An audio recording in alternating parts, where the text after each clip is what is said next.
22일 조간 브리핑 시작하겠습니다. 주요 소식 살펴보겠습니다. 지난 주말 강남의 부동산 시장이 많이 바뀐 모습이 나타났습니다. 그동안 아파트값의 상승을 이끌던 강남 시장이 매물이 쏟아지면서 주간 상승률 역시 하락하고 있는 모습입니다. 이런 추세가 계속됐으면 하는 바람입니다. 다음 소식입니다. 아주경제 단독 기사인데요. 환경부가 진행하는 노후 경유차 조기 폐차 정책에 대해 혹시 들어보셨는지 모르겠습니다.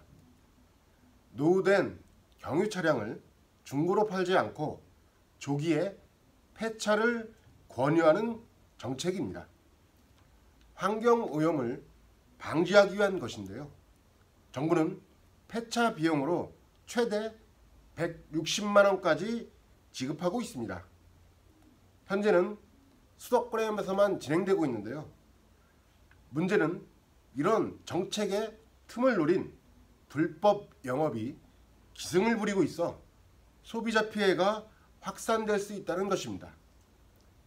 일부 사업자들이 조기 폐차 대신에 저감장치 부착을 유도하고 있기 때문인데요. 조기 폐차 대상 차량이 저감장치를 부착할 경우 이후부터 보조금 신청 대상에서 제외됩니다. 또 폐차 대신 유예기간은 1년에 불과한 상황이어서 일부 사업자들의 이런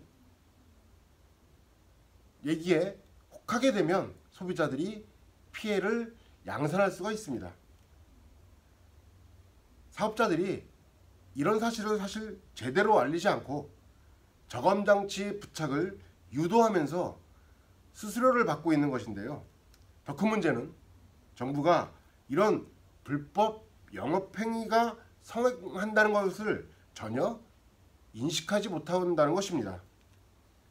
환경부의 관계자조차도 조기 폐차 불법 영업이 있다는 것을 들어보지 못했다고 답변하고 있는데요.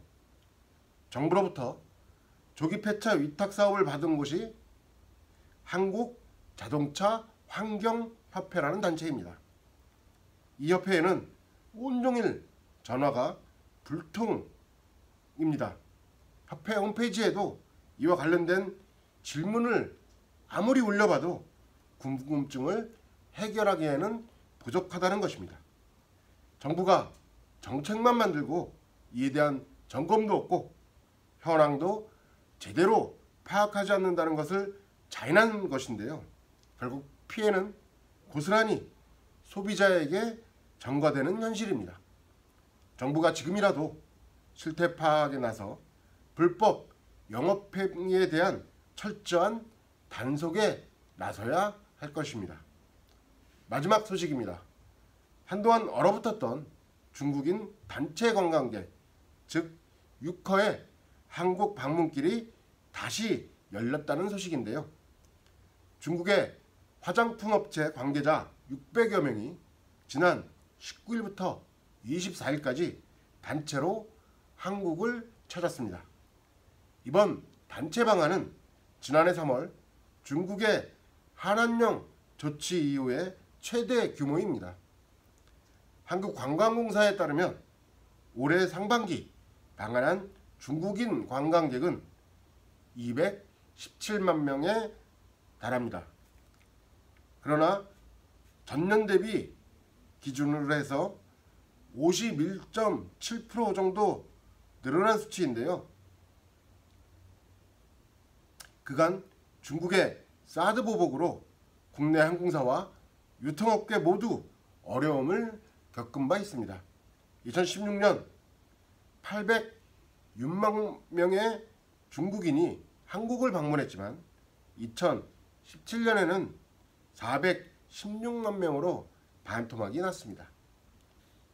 업계도 화색이 돌고 있는데요. 특히 면세점의 경우 매출이 절반을 차지하는 것이 바로 중국인 관광객입니다. 아직 중국 정부의 단체 비자 허가나 크루즈, 전세기 온라인 여행객 모집 등은 이전과 크게 달라지지 않아 중정부가 본격적으로 사드 보복에 대한 정책을 철회한 것으로 보이지는 않습니다. 어떻든 정부가 외교 갈등에 대해 다양한 보복 조치를 취하는 전국 정부에 대해서는 여전히 신뢰를 갖기는 힘들어 보이는데요. 특히 자칭 대국이라고 자칭하면서 실제 뒤로는 다소 치졸한 행태를 보이는 것을 보면 서도 이번 소식도 그리 크게 달갑지는 않은 것이 사실입니다. 아주경제 조간브리핑이었습니다.